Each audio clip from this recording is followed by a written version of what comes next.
பாருங்க, மாதா ஊட்டாத சாப்பாட்டை வந்து மாங்காய் ஊட்டும் அப்படின்னு சொல்லுவாங்க. ஏன்னா அந்த அளவுக்கு அம்மா வந்து கொடுத்தா கூட வேண்டாம் அப்படின்னு சொல்லுவோம் நம்ம வந்து அந்த சாப்பாட்டெல்லாம். ஆனா இந்த மாங்காய் ஊறுகாய், இந்த தொக்கு இருக்கு இல்லையா, அது ஒரு வாய் அப்படியே ஒரு உருண்டையில கொஞ்சம் வச்சு அப்படி கொடுத்தோன்னு வைங்களேன், அடுத்த உருண்டை கொடுங்க அப்படின்ற மாதிரி கேட்போம். அந்த அளவுக்கு டேஸ்ட் வந்து இந்த மாங்காய் தொக்குல வந்து இருக்கு. அதுவும் இந்த மாதிரி கல்லாமணி மாங்காய் எடுத்துட்டு நம்ம தொக்கு செய்யும் போது வேற லெவல்ல இருக்கும்.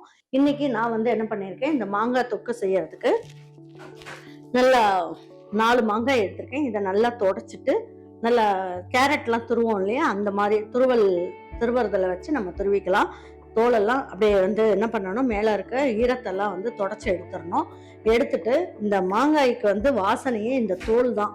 அதனால தோலெல்லாம் சீவி கீழே போடாதீங்க. இந்த தோலோடையே நம்ம வந்து என்ன பண்ணணும், மாங்காயை துருவி எடுத்துக்கணும். இப்போ இந்த தொக்குக்கு வந்து நம்ம என்ன பண்ணலாம், வெந்தயம் 1 ஸ்பூன் அளவுக்கு எடுத்துக்கலாம். கடுகு வந்து பார்த்தீங்கன்னா 2 ஸ்பூன் அளவுக்கு எடுத்துக்கலாம்.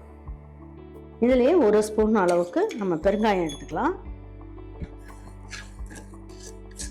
அதாவது நம்ம இன்னைக்கு வந்து நம்ம செய்ய போறது என்னன்னா, அந்த மாங்காயை அடுப்புலயே ஏத்த போறது கிடையாது. ஏத்தாம நம்ம வந்து என்ன பண்ண போறோம், அது எல்லாமே நம்ம பச்சையா மாங்காய் இருக்கும் போது அது ஒரு சுவையா இருக்கும். கொஞ்சம் வித்தியாசமா செய்யும் போது நமக்கே வந்து ஊறுகாய் வந்து ஃப்ளேவர் வந்து ரொம்ப நல்லா இருக்கும்னு வச்சுக்கோங்க. அதுக்காக பாருங்க, பாதி அளவுக்கு நல்லா பொரிஞ்சிருச்சு.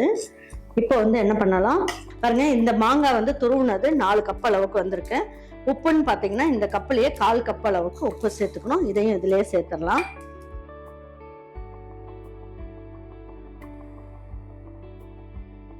பொரிஞ்சு வந்துருச்சு. இப்போ வந்து நம்ம என்ன பண்ணலாம், இது எல்லாமே எடுத்து மிக்ஸி ஜார்ல போட்டுடலாம்.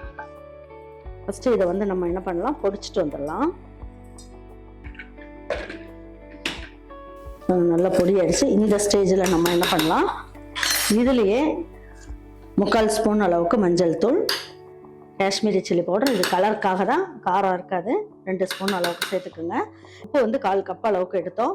காரம் வந்து பார்த்தீங்கன்னா 1/2 கப் அளவுக்கு எடுத்துக்கணும். இது எல்லாமே ஒன்றா போட்டு மிக்சியில் பொடி பண்ணிடலாம். இப்போ எல்லாம் ஒன்றா மிக்ஸ் ஆயிரும், அதுக்காக இந்த மாதிரி பண்ணிக்கலாம்.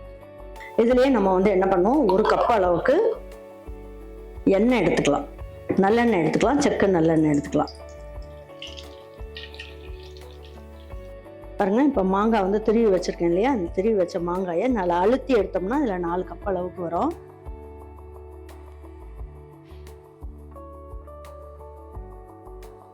ஒன்று, 2, 3, 4 கப் அளவுக்கு இந்த மாங்காய் துருவுனது வந்திருக்கு. இந்த தோலோடையே நம்ம திருவிக்கணும். இப்போ வந்து என்ன பண்ணலாம், நல்லா இப்போ கலந்து வச்சோம் இல்லையா, இப்போ எல்லாமே சேர்த்து பொடி பண்ணி வச்சோம் இல்லையா, இந்த பொடி எல்லாத்தையும் இதில் சேர்த்துடலாம். இந்த மாதிரி சேர்க்கும் போது எல்லாம் நல்லா மிக்ஸ் ஆயிரும்.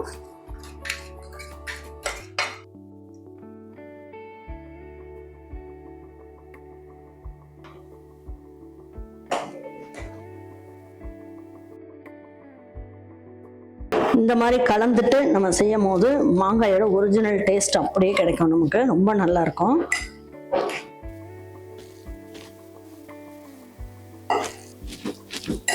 இப்போ கலந்து வச்சதையே எடுத்து நீங்கள் கொஞ்சம் லேசாக வாயில் போட்டு பார்த்தீங்கன்னா உங்களுக்கு தெரியும். ரொம்ப புளிப்பெல்லாம் தெரிஞ்சதுன்னா கொஞ்சம் உப்பு சேர்த்துக்கோங்க. அப்படி இல்லைன்னா, உங்களுக்கு புளிப்பெல்லாம் இல்லை கரெக்டாக இருந்தது அப்படின்னா விட்டுறலாம். காரம் பத்தலைன்னா 1 ஸ்பூன் அளவுக்கு எக்ஸ்ட்ரா சேர்த்துக்கலாம், அவ்வளோதான். ஆனால் நம்ம போட்டதே கரெக்டாக இருக்கும். நல்லா எல்லாம் கலந்து வச்சாச்சு. வாங்க இப்போ ஊறுகாய் தாளிச்சிடலாம். பாருங்க, எண்ணெய் நல்லா காஞ்சிருச்சு. காஞ்ச உடனே நம்ம என்ன பண்ணணும், இதுலேயே நல்ல ஒரு 2 ஸ்பூன் அளவுக்கு கடுகு, 1 ஸ்பூன் அளவுக்கு உளுந்தம்பருப்பு, கொஞ்சமாக வெந்தயம் ஃப்ரெஷ்ஷாக கொஞ்சமாக போட்டுக்கலாம், 1/4 ஸ்பூனோட கம்மியாக. இந்த மாதிரி தாளிக்கும் போது போடும் போது ரொம்ப நல்லாயிருக்கும் டேஸ்ட்டு.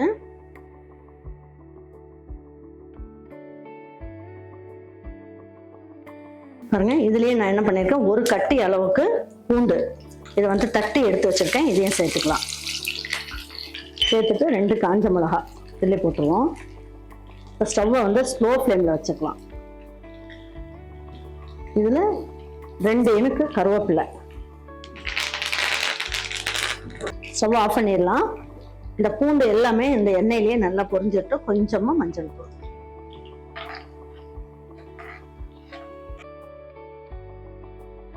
இந்த எண்ணெயிலேயே 2 பிஞ்ச் அளவுக்கு உப்பு சேர்த்துக்கலாம். உப்பு சேரும் போது இந்த பூண்டுல எல்லாம் உப்பு வந்து நல்லா சேர்ந்து நல்லா இருக்கும், டேஸ்ட் வந்து நல்லா இருக்கும். பாருங்க, பூண்டு எல்லாமே நல்லா பொரிஞ்சிருச்சு. இப்போ பாருங்க, பூண்டு பொரிஞ்சது நல்லா தெரியுதுங்களா? இந்த அளவுக்கு வந்ததுக்கு அப்புறம் நம்ம வந்து என்ன பண்ணணும், இது எல்லாத்தையும் எடுத்து அப்படியே இந்த ஊறுகாயிலே சேர்க்கணும். அடுப்புல எல்லாம் வச்சு கிளற வேண்டாம்.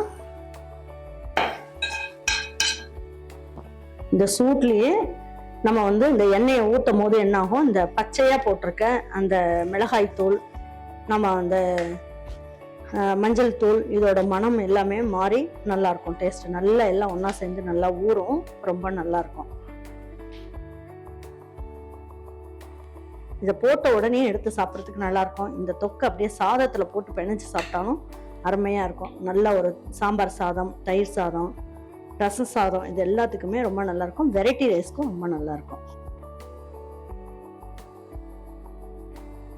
இது வந்து நீங்க ஒரு நாளைக்கு அப்படியே வச்சிருங்க. வச்சுட்டு அதுக்கப்புறம் நல்லா ஆறி இன்னும் எண்ணெய் எல்லாம் பிரிஞ்சு மேல அப்படியே முதந்து வரும்.